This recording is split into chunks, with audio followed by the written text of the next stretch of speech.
going to show how I converted a standard 5,000 BTU window air conditioner unit to work in this RV roof air. This is a RV roof air that I disassembled and installed a 5,000 BTU window AC unit into it and fit it into the ductwork, move the controls and all that. In this video I'm going to show you how I retrofit everything, how I mount it to the vehicle, and even show it in use. The benefits of this over a standard RV, well, for one thing, price a new RV roof air unit, they're a lot of money. It's been a while since I priced them, but around $1,000. Obviously sometimes they sell the covers separate. You might be able to get this for about $500 and the cover for like $2. And the problem is that it's difficult to find them smaller than around 10 to 13,000 BTUs, which is way more than you would need for a truck with a cap, or like a van, maybe if you had a van that you want to put this on, or a work van, or a box truck, or a small RV. Maybe you're building a small RV and you want to go with a roof air, or if you're trying to be off grid and you want to run it on solar power, inverters, small generators, all those things. That's going to be the benefit of having the smaller unit, and it's plenty to cool. They're designed typically to cool a bedroom, maybe a 10 by 12 bedroom in a home, so they will easily cool any of those things I just mentioned. Also, there's 12 volt versions now that they're selling, but they're thousands of dollars, so this is an alternative to that as well. As far as sourcing this stuff, the 5,000 BTU window ACs are readily available. You can get them almost anywhere: Lowe's, Home Depot, Walmart.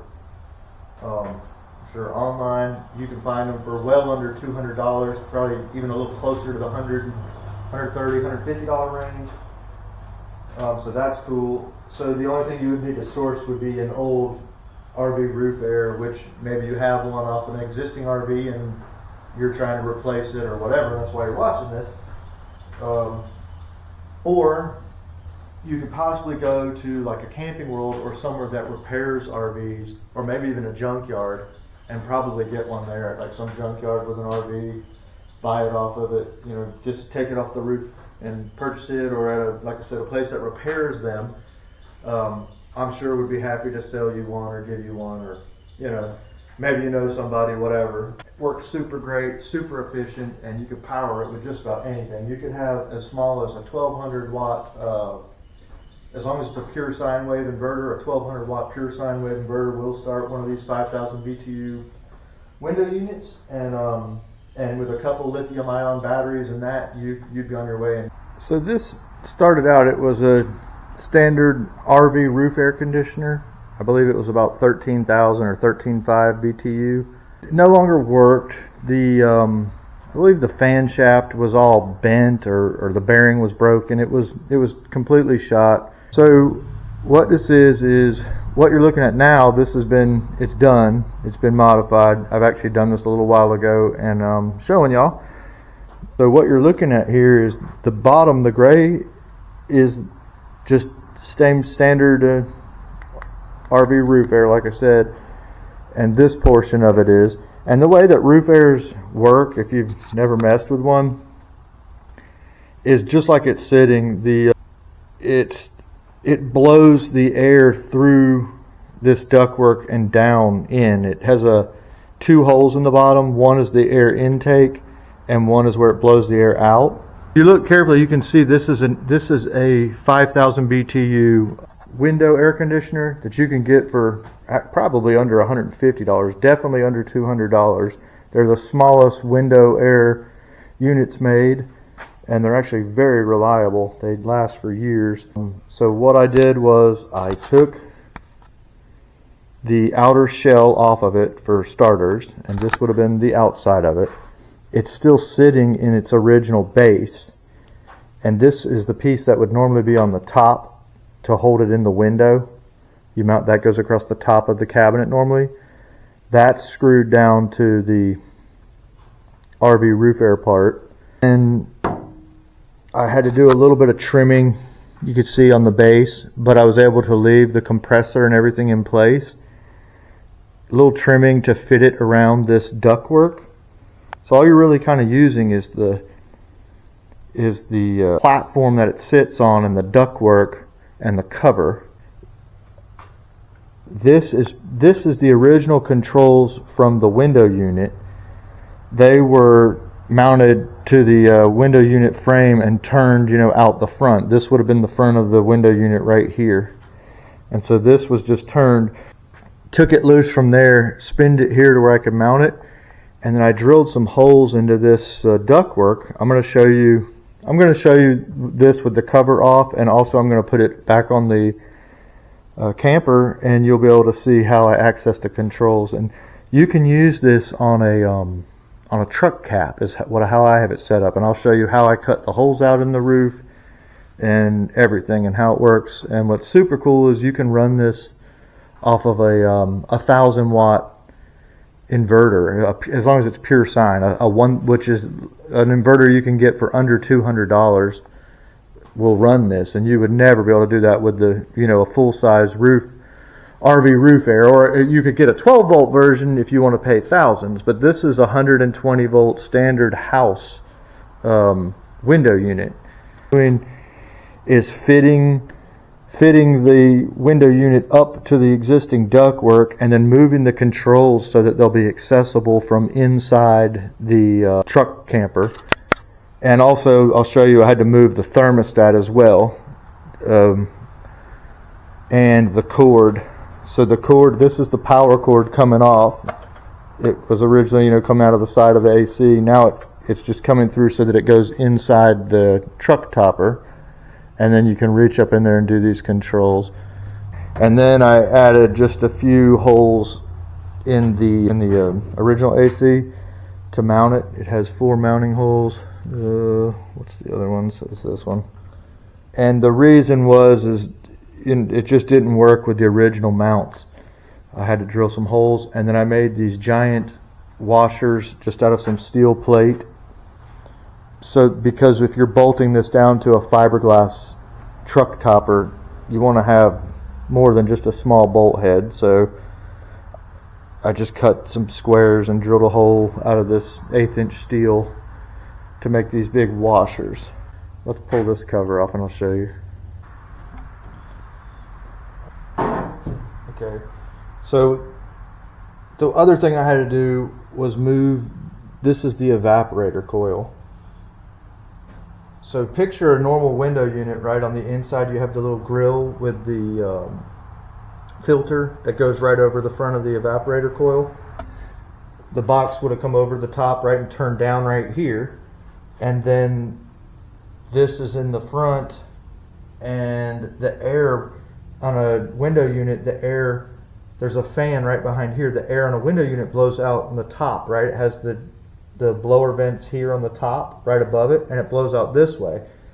So the only real difference here is it's blowing down. That's the difference with this roof air. So I had to fit the window unit into this box, right?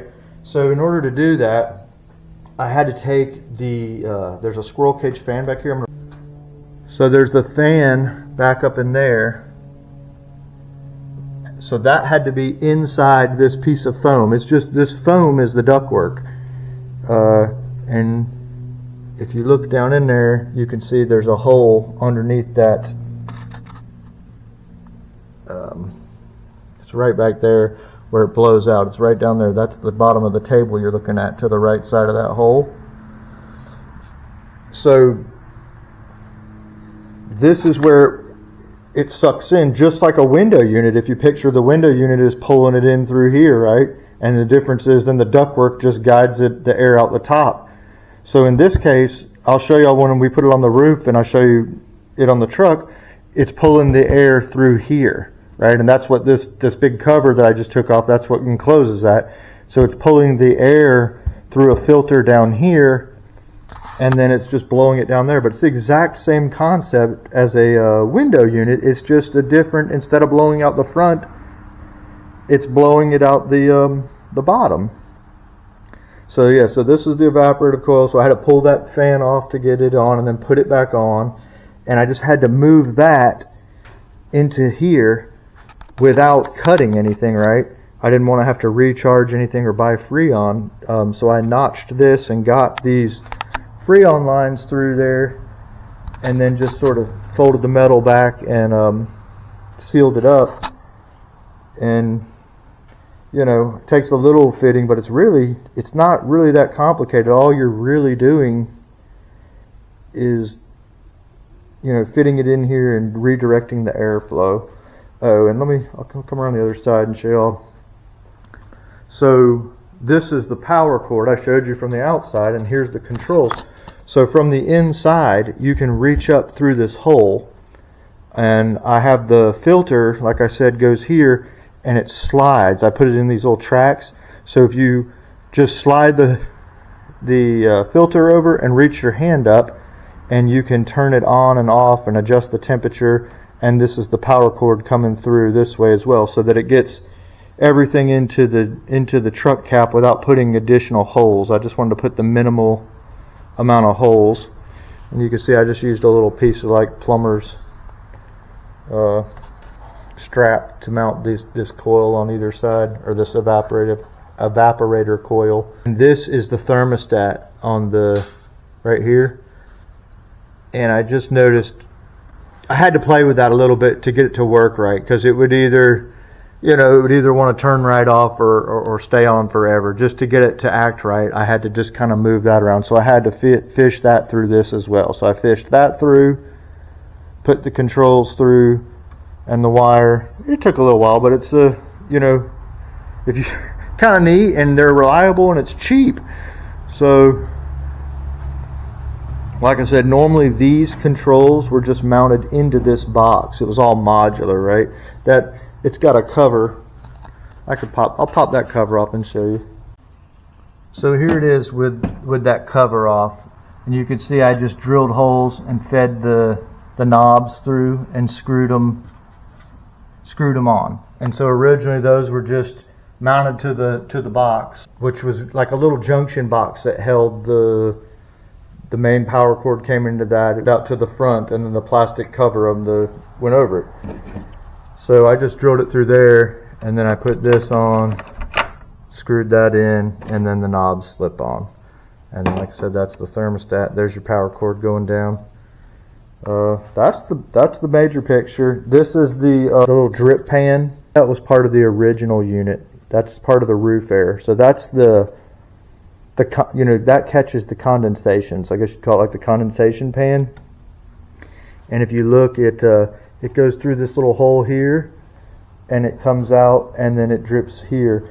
And the way that this is made, it has a big, almost like an inch thick foam, like heavy rubber-like foam pad that runs around the perimeter of the not the full outside of it, but it goes around the outside of the openings, so that it seals all the openings in the roof. I mean, that's the beauty of it. It's made to go on a roof, so point being, this drips beyond it, right? The foam seal is right there that way, so that when the water drips, it drips to the outside of that foam seal, and then it just runs off the roof of your truck cap. You could do this on like maybe if you made a small RV, you could use this. It would be perfect because it's 5,000 BTU, an off-grid kind of RV, or for a truck cap or a van. I guess anything small that you wanted to have a roof air that doesn't require a ton of power. Like I said, you can use a tiny generator, or especially if it's a pure sine. If it's a pure sine generator or pure sine inverter, they'll start air conditioners way better than the modified sine inverters. So I guess next step would be to kind of get it up on the roof, the cutouts on the roof too, from the inside of the camper as well, and with the cover on the AC as well. This is the top of my truck you're looking at. This is the top of the camper shell. This is the cab up here. And what I do when I'm not using the air conditioner, the roof air, I put the pieces that I cut out back in here and here. I just drop them back in and I just run silicone around it, and it works really good. It just they stay in and it doesn't leak. Here's one mounting hole, one of the other ones. You can see the other one over there, and the fourth one is right there. They're all just filled with silicone. This is where the cold air comes out, and this is where the where it pulls air in, and the filter's on the other side of this one on the inside. So I just thought I'd show y'all before I so my next step will be to take a utility knife or a razor knife, cut this and this out, and then drop the unit on the roof and drop the 4 bolts through. That's pretty much it. So sorry, it's pouring rain out there today. We're in my metal building. Of course, it's hitting the roof. But this is the camper shell with the pieces removed. They look a little rough because they've been in and out multiple times and resealed, but they serve the purpose just fine. Nobody can really see the roof of on a truck anyway, and you just put them back in and seal them. So this is it now, ready for me to go ahead and lift the AC up here. I've got the sealant out of all the holes and the 2 covers popped out. I've got the bolts through with the big homemade washers I showed y'all, and I've got a wrench on the nut on the top. I point them up so that there's not something sharp sticking down.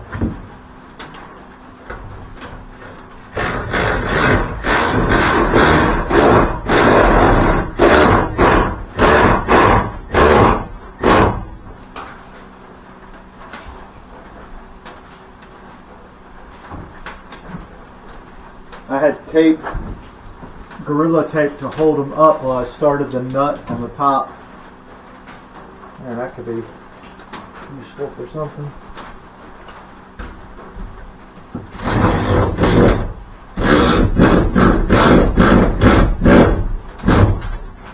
These are 1/2-inch bolts going through. I think I showed y'all these. And I have a nut and a washer up there inside the unit. And there's a wrench on it. So this is where the air is going to come out. I've got a grill.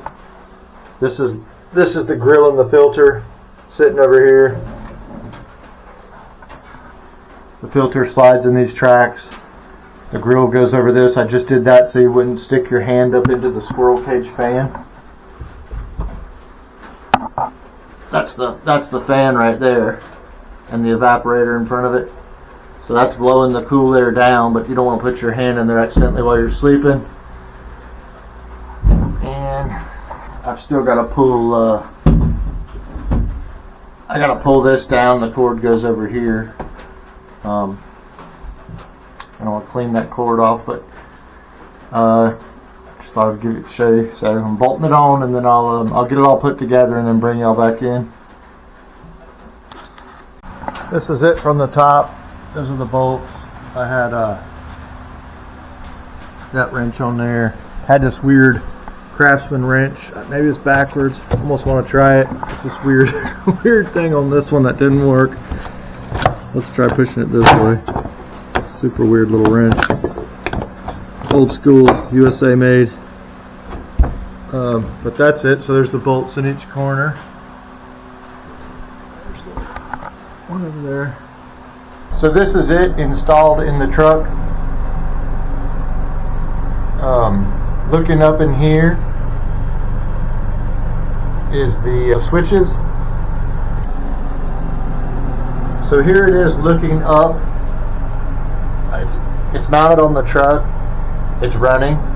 I'm looking up through the filter. This is where you just reach your hand up and you can really see that's just the original control. It's still functioning exactly as normal. So I'm going to reach up in here and turn it off. Let's see.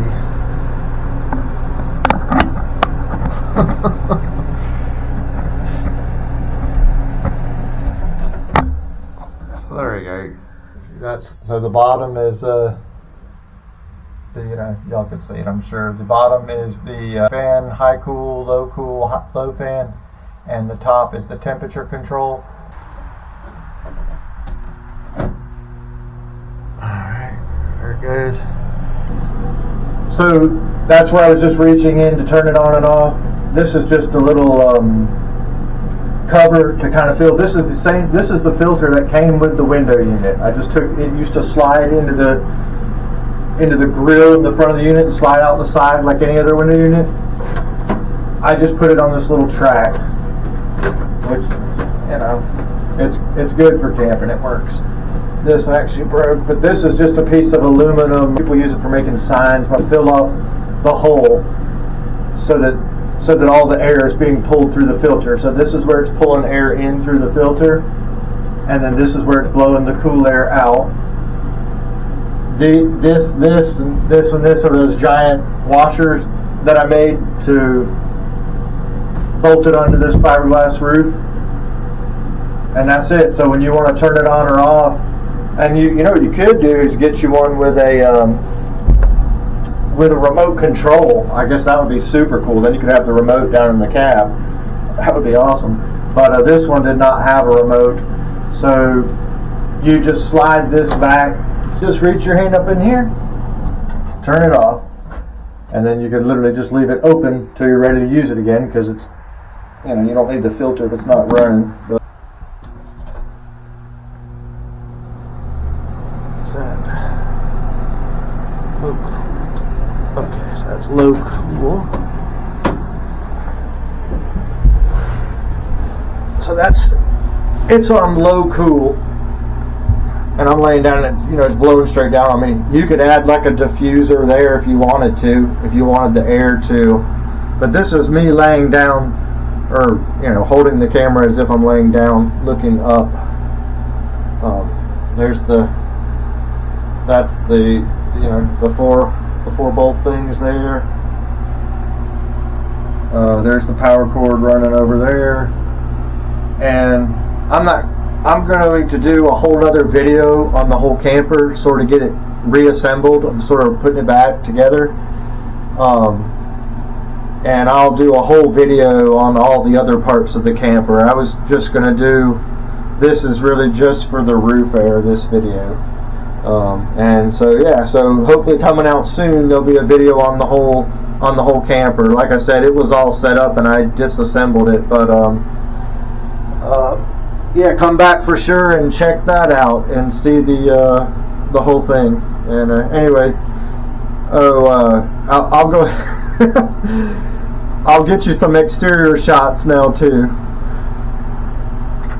Get y'all some. Let you see what it looks like from the outside. Okay, here it is from the outside, and it's actually running right now. Super quiet. Here you see that fan spinning, I'm sure. That's the fan that's blowing the hot air out over the condenser. That's the back here. So that's where it's blowing the hot air out here. Air just cycled on. You could hear the compressor kick on.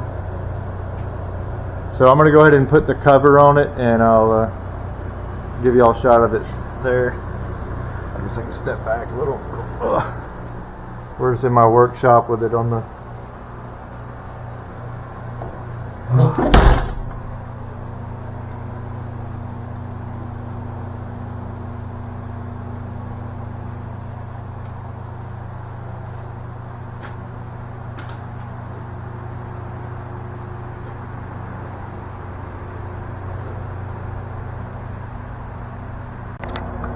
Alright, this is it.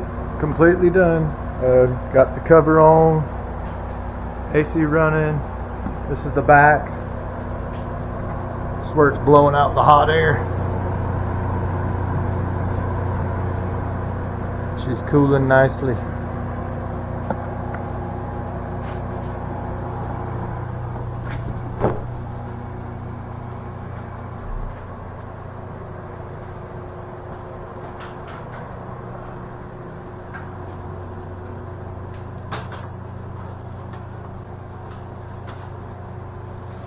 And you see that space underneath it, there's foam. Like I said, there's foam underneath it. Underneath this, there's foam back there that's on the outside of all the entrances. So the water just goes around that, and then the condensation, I'm trying to find that little channel, I forget. The condensation just ends up in the pan, and then there's some drain holes in the pan, and then it lands on the roof, but it's all outside of the holes that go through, so you don't have to worry about any water.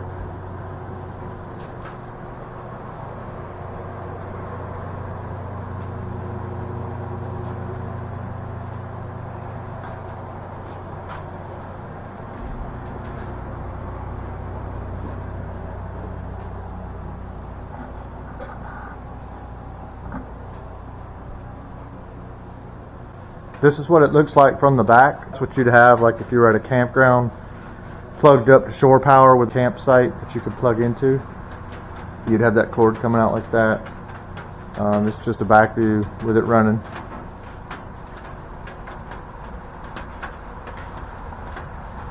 I pulled it outside just so I could get back a little bit from it.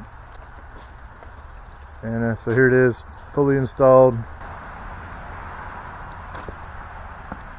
Thank you for watching, and if leave it in the comments below. Let me know. Check back in. I'm sure to be coming soon, the full camper build. But so this segment is just about the roof there. But hope you enjoyed, and thanks for watching.